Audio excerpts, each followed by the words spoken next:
जय हिंद. नमस्ते विद्यार्थी मित्रांनो. सावित्रीबाई फुले पुणे विद्यापीठाने शैक्षणिक वर्ष 2025-26च्या विद्यार्थ्यांसाठी स्कॉलरशिप फॉर्म सुरू केलेले आहे. तर हे स्कॉलरशिप फॉर्म कशा पद्धतीचे आहे त्याबद्दल आपण याच्या अगोदरच्या व्हिडिओमध्ये पूर्णतः सविस्तर माहिती घेतली. पण स्कॉलरशिपचे फॉर्म भरताना काही टेक्निकल इश्यूज तुम्हाला निर्माण झालेले आहे.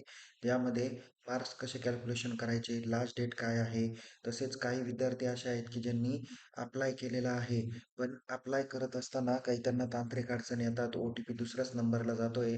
तर त्या हिशोबाने त्यांनी नेमकी काय करावं याबाबत पण आपण व्हिडिओमध्ये माहिती घेणार आहोत. कोणते विद्यार्थी कोणत्या स्कॉलरशिपसाठी इलिजिबल आहे त्याची माहिती आपण घेणार आहोत. आणि स्कॉलरशिपचा फॉर्म तुम्ही भरलेला आहे, त्यानंतर ॲप्लिकेशन तुमचा ॲक्सेप्ट झाला आहे का नाही, सँक्शनची लिस्ट तुम्हाला कुठे आणि कधी पाहता येईल याबाबत आपण या व्हिडिओमध्ये माहिती घेऊया. सगळ्यात अगोदर अ, विद्यार्थी मित्रांनो, तुम्हाला आपण सर्क्युलर नंबर 316 यामध्ये आपण बघा, सर्क्युलर नंबर 316 2025 सावित्रीबाई फुले पुणे विद्यापीठ संलग्नित अस्वायत्त महाविद्यालय आणि विद्यापीठ विभागातील अव्यावसायिक अभ्यासक्रमाच्या विद्यार्थ्यांसाठी विविध अर्थसहाय्य योजना याबाबत आपण या 6 योजनेची माहिती मागच्या व्हिडिओमध्ये आपण बघितलेली होती. तर त्यामध्ये विद्यार्थी मित्रांनो, जो काही सगळ्यात महत्त्वाचा टेक्निकल इश्यू येतो आहे तो म्हणजे मार्क्स कॅल्क्युलेशनचा. तर विद्यार्थी मित्रांनो, या ठिकाणी बघा, तुम्हाला मार्क्स कॅल्क्युलेशन करताना हा तुमचा जो काही ऑनलाईन निकाल तुम्ही एप्रिल-मे 2025चा निकाल बघितला असेल, तर हा तुमचा निकाल असतो आणि निकालात कुठेही तुम्हाला मार्क्स दाखवत नाही. कारण तुम्हाला फॉर्म फिलअप करताना तुम्हाला कोणती माहिती लागते? तर ऑब्टेन मार्क्स आणि टोटल मार्क्स. ओके. तर इथं तुमचा जो काही निकाल आहे तो एच-जी-पी-ए, सी-जी-पी-एमध्ये तुम्हाला दाखवला जातो आणि याच्यामध्ये फक्त तुम्हाला पर्सेंटेज याच्यावरून तुम्ही कॅल्क्युलेशन करू शकता. पण टोटल कितीपैकी मार्क पडले आणि किती पडले याची माहिती तुम्हाला भेटत नाही. तर त्याकरता तुम्ही काय केलं पाहिजे, तर आपल्या महाविद्यालयातील परीक्षा विभागाला कॉन्टॅक्ट करायचा आहे आणि त्यांच्याकडून अशा पद्धतीचं रिझल्ट लेजर घ्यायचं आहे. बघा, आता हा बी-एस-सीचा स्टुडंट आहे, तर त्याचा first sem, second same, third same आणि फोर्थ सेमचा रिझल्ट लेजर आहे. हा विद्यार्थी आता तसं पाहायला गेलं तर टी-वायला आहे. तर त्याचं हे सगळ्या फोर्थ सेमिस्टरपर्यंतचा त्याचा हा रिझल्ट लेजर आहे. या रिझल्ट लेजरमध्ये तुम्ही बघू शकता, इथे इंटरनल मार्क आहेत. इथे युनिव्हर्सिटीचे काही काय म्हणूया त्याला आपण, युनिव्हर्सिटीच्या एक्झामचे मार्क आहे आणि इथं त्या ज्या विषयाला प्रॅक्टिकल आहे त्याचे प्रॅक्टिकलचे मार्क आहे. इथं तुमची टोटल मार्क आहे. तर ओके, या सगळ्यांची काय करायची आहे तुम्हाला? टोटल करायची असते. आता तुम्ही म्हणताल की सर कितीपैकी मार्क आहेत? ओके. तर आता एक्झाम्पल आहे की एखादा विद्यार्थी टी-वाय बी-कॉमला आहे.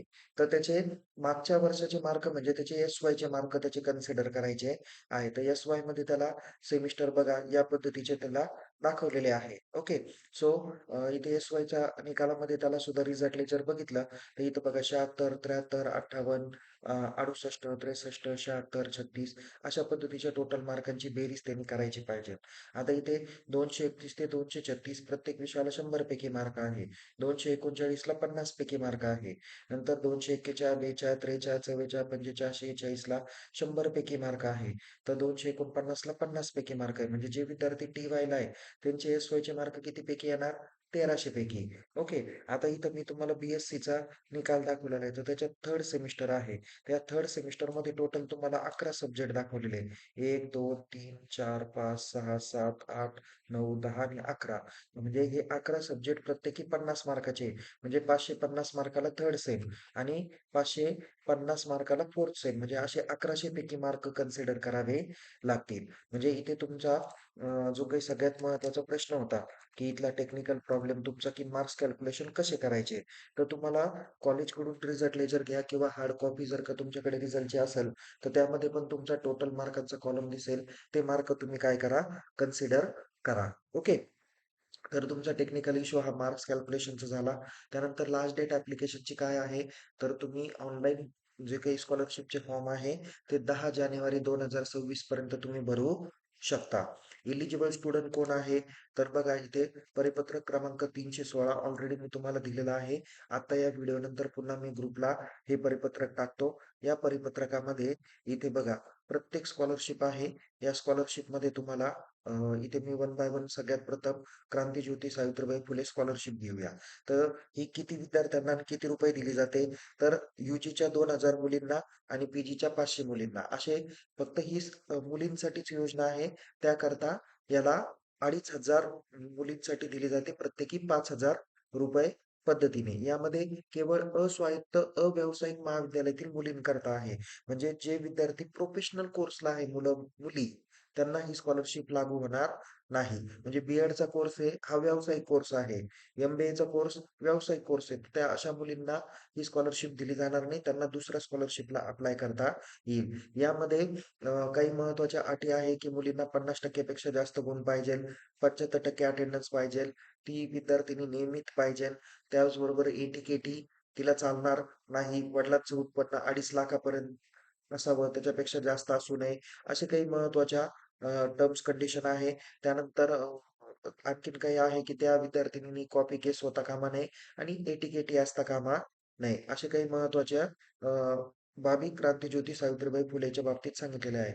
तर लोकशाहीर अण्णाभाऊ साठे अर्थसहाय्य योजना. आता बघा, की काही मुली जे काही आहे त्या काय होत आहे, की सावित्रीबाई फुले स्कॉलरशिपला इलिजिबल होत नसतील, तर त्यांनी काय करायचं आहे, लोकशाहीर अण्णाभाऊ साठे स्कॉलरशिपला अप्लाय करायचा आहे. मुलांच्या बाबतीत ही स्कॉलरशिप आहे आणि मुली पण या ठिकाणी अप्लाय करू शकता. UGच्या 2,000 मुलांना आणि पी-जीच्या 500 मुलांना असे मिळून मुले आणि मुली एकत्रित मिळून 2,500 विद्यार्थ्यांसाठी दिली जाते. यामध्ये ₹5,000 मानधन दिलं जातं प्रत्येक विद्यार्थ्याला. यासाठी टक्केवारीची जी काही अट आहे ती 65% आहे. सावित्रीबाई फुलेंना 50% आहे, तर कर्मवीर लोकशाहीर अण्णाभाऊ साठेंना 65% ची अट आहे. तुमचे 75% उपस्थित पाहिजे. ए-टी-के-टी असायला नको. त्यानंतर वडिलांचं उत्पन्न 2.5 लाखापेक्षा जास्त असता कामा नये आणि तुम्हाला उत्पन्नाचा दाखला हा कंपल्सरी लागणार आहे. कोणत्याही पद्धतीचा गैरव्यवहार किंवा गैरप्रकार तुम्ही केलेला नसावा, कॉपी केलेली नसावी आणि व्यावसायिक अभ्यासक्रमासाठी प्रवेश नसावा. म्हणजे बी-ए, बी-कॉम, बी-एस-सी जे नॉन प्रोफेशनल कोर्स आहे, त्या कोर्ससाठी ही स्कॉलरशिप आहे. जे विद्यार्थी मागासवर्गीय आहे, म्हणजे राजर्षी छत्रपती शाहू महाराज अर्थसहाय्य योजनेसाठी ही फक्त मागासवर्गीय मुलं-मुलींसाठी ही स्कॉलरशिप आहे. तर ती स्वायत्त, अस्वायत्त केवळ अस्वायत्त आणि अव्यावसायिक महाविद्यालयातील विद्यार्थ्यांसाठी आहे. यामध्ये परीक्षेत तुम्हाला 60% मार्क पडणं अपेक्षित आहे. त्यानंतर तसं पाहायला गेलं तर यामध्ये वयाची अट पण दिलेली आहे. UGला असेल तर 25 वर्ष तुम्हाला पाहिजे. पी-जीला असतील तर 30 वर्षापेक्षा जास्त तुमचं वय असायला नको. ही स्कॉलरशिप जवळ-जवळ UGच्या 1,800 विद्यार्थ्यांना दिली जाते, तर पी-जीच्या 900 विद्यार्थ्यांना ही स्कॉलरशिप दिली जाते. इथं टक्केवारीचं प्रमाण दिलेलं आहे, की अर्थसहाय्य योजनेसाठी किती विद्यार्थ्यांना स्कॉलरशिप आहे आणि जे विद्यार्थी उर्वरित कॅटेगरीचे उर्वरित जे काही 62% आहे ते गुणवत्ताधारक मागासवर्गीय विद्यार्थ्यांसाठी 62% या ठिकाणी विद्यार्थी संख्येनुसार सांगितलेलं आहे. म्हणजे 1800चे 38% गुणवत्तेनुसार घेतले जातील आणि बाकीचे जे काही आहे गुणवत्ताधारक विद्यार्थी त्यांना आरक्षणाच्या टक्केवारीनुसार त्यांना अर्थसहाय्य योजना केली जाणार आहे. ही पण योजना व्यावसायिक अभ्यासक्रमासाठी लागू नाहीये. या ठिकाणी तुमचे 75% प्रेझेंटी पाहिजे आणि 60% पेक्षा जास्त तुमचे गुण असायला पाहिजे. ए-टी-के-टी नको आणि तुमच्यावर कोणत्याही प्रकारचे गैरप्रकार होता कामा नये. महात्मा ज्योतिराव फुले अर्थसहाय्य योजना ही अस्वायत्त म्हणजेच अफिलिएटेड कॉलेजच्या विद्यार्थ्यांसाठी अव्यावसायिक महाविद्यालयातील विद्यार्थ्यांसाठी ही योजना आहे. यासाठी म्हणजे इथे मागासवर्गीयांच्या व्यतिरिक्त जे काही विद्यार्थी आहेत ते या स्कॉलरशिपसाठी पात्र ठरू शकतात. यामध्ये 1800 विद्यार्थी UGचे, 900 विद्यार्थी पी-जीचे असे विद्यार्थी या ठिकाणी पात्र राहतील. यासाठी गुणांची टक्केवारी 70% असणं अपेक्षित आहे. तुमची 75% अटेंडन्स लागणार आहे. त्यानंतर विद्यार्थी हा 75% उपस्थित असेल तरच त्याला काय केलं जाईल, स्कॉलरशिपचा लाभ दिला जाणार आहे. स्वामी विवेकानंद विद्यार्थी सहाय्य योजना म्हणजे जे विद्यार्थी पूरग्रस्त, दुष्काळग्रस्त आणि आपत्तीग्रस्त भागातील आहे, अशा विद्यार्थ्यांसाठी ही योजना दिली जाणार आहे. यामध्ये प्रत्येक विद्यार्थ्यास 2,000 आणि एकूण 11,000 विद्यार्थ्यांना आर्थिक सहाय्य देण्यात येणार आहे. म्हणजे ही सगळ्यात जास्त विद्यार्थी संख्या असलेली स्कॉलरशिप आहे.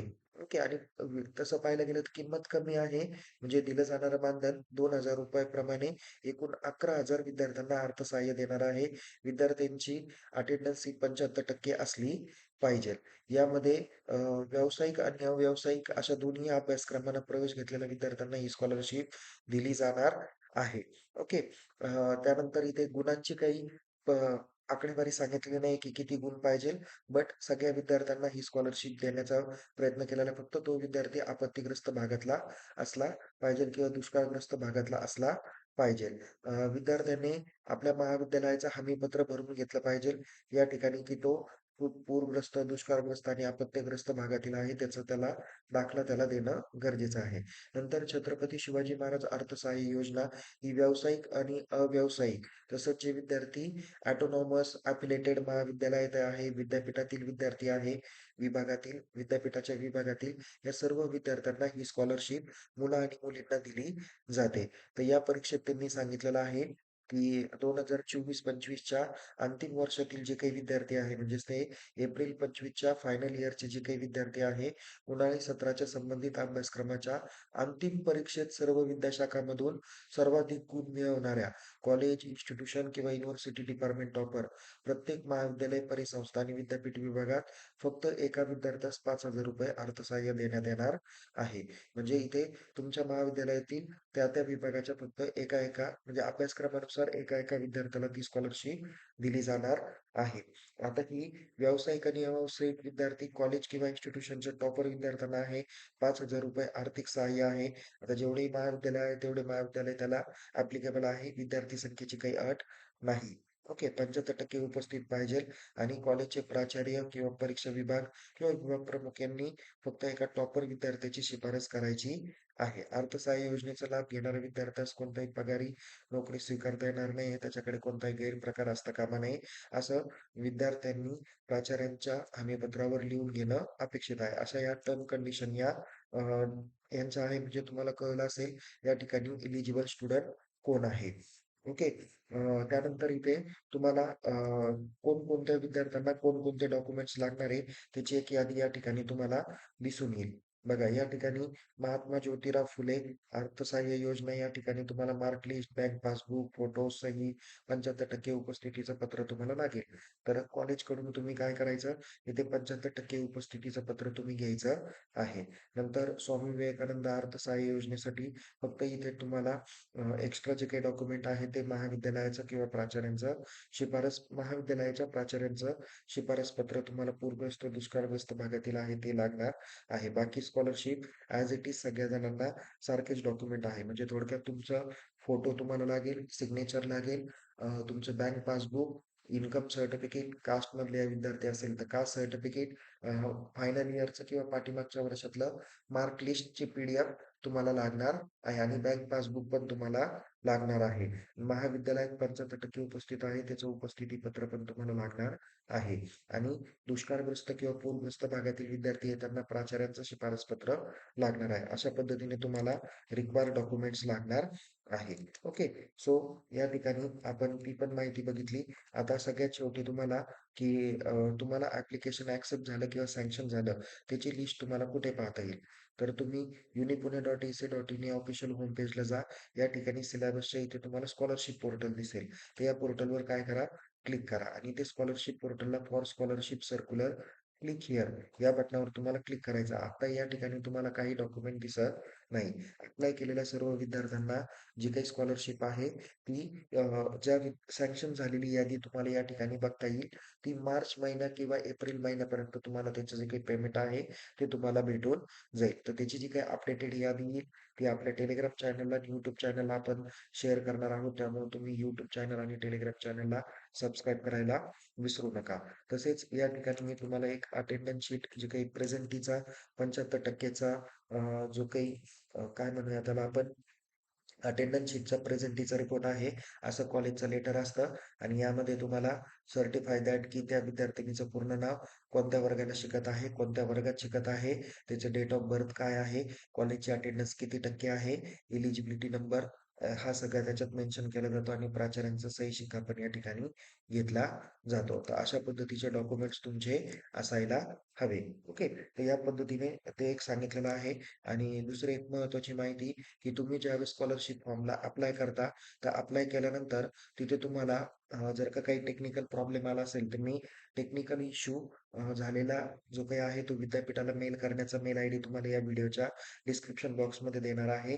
scholarship.pun.unipune.ac.in असं काहीतरी मेल आय डी आहे. तो मेल आय डी तुम्हाला डिस्क्रिप्शन बॉक्सला बघायला भेटेल. त्या मेल आय डीवरतून म्हणजे कॉलेजच्या वेब मेलवरून विद्यापीठाच्या त्या मेल आय डीवर मेल करा. त्याच्यात सविस्तर माहिती लिहा की स्कॉलरशिप फॉर्म भरण्याबाबत, अडचणीबाबत. मग अडचण काय आहे? एक्झाम्पल की मी XYZ या वर्गात या महाविद्यालयात 25-26 या वर्षात शिकत आहे. स्कॉलरशिप फॉर्मला किंवा शिष्यवृत्ती फॉर्मला अर्ज करत असताना माझा ओ-टी-पी दुसऱ्या नंबरला जात आहे. माझा तर ॲप्लिकेशनला नंबर हा आहे, पण ओ-टी-पी दुसऱ्या नंबरला जातोय. कृपया मला ओ-टी-पी देण्यासंदर्भात योग्य ती सहकार्य करावे किंवा योग्य ती मदत करावी. असा मेल द्या. संबंधित जे काही अधिकारी आहेत ते मेल चेक करतील, तुम्हाला रिप्लाय करतील. त्यानुसार तुम्हाला तुमचा फॉर्म भरता येईल. ओके. तर या पद्धतीने तुमचे सर्व टेक्निकल इश्यू आणि बाकीचे काही बारकावे आहे त्याची माहिती दिलेली आहे. संबंधित विद्यार्थ्यांनी लवकरात लवकर फॉर्म भरा. जे विद्यार्थी फर्स्ट इयरला असतात त्यांना 12वीच्या मार्कांवरती अप्लाय करता येईल. जे विद्यार्थी एम-कॉमला आहे त्यांनी किंवा पी-जीच्या वर्गाला आहे त्यांनी यू-जीच्या वर्गाच्या बेसवर त्यांनी स्कॉलरशिपला अप्लाय करायचा आहे. ओके. तर या पद्धतीने काही महत्त्वाच्या माहिती तुम्हाला दिलेल्या आहे. तरी देखील काही शंका असेल तर चॅट बॉक्समध्ये मेन्शन करा. नव्याने माहिती तुम्हाला देण्याचा प्रयत्न केला जाईल. तुम्हाला हा व्हिडिओ कसा वाटला निश्चित चॅट बॉक्समध्ये मेन्शन करा. काही शंका असेल ती देखील चॅट बॉक्समध्ये मेन्शन करा. पुन्हा भेटूया एका नवीन विषयासह, नवीन व्हिडिओसह. तोपर्यंत टेक केअर. जय हिंद. धन्यवाद.